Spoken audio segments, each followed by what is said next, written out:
દરેક નીતિની સામે કાયદાની રીતે ઊભો રહેતો SSK ન્યૂઝ ચેનલ।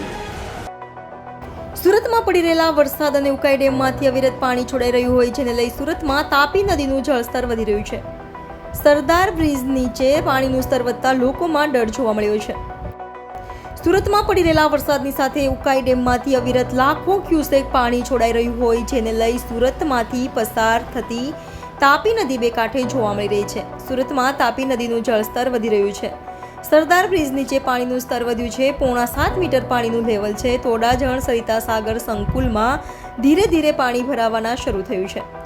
ઉકાઈ ડેમમાંથી લાખો હજાર ક્યુસેક પાણી છોડાઈ રહ્યું છે જેને લઈ અડાજણ વિસ્તારમાં સ્વામિનારાયણ મંદિરની સામેથી સુરત પાણી પ્રવેશી રહ્યું છે। જે તાપી નદીનો પટ છે ત્યાંથી પાણી શહેરમાં પ્રવેશતા હોય છે। જ્યારે પણ ઉકાઈ ડેમમાંથી પાણી તાપી નદીમાં છોડવામાં આવે છે ત્યારે અડાજણ વિસ્તારમાંથી શહેરની અંદર પાણી ભરાવાના શરૂ થઈ જતા હોય છે। ઉકાઈ ડેમમાંથી પાણી છોડવાને કારણે અડાજણ વિસ્તારમાં પણ તેની અસર દેખાઈ રહી છે।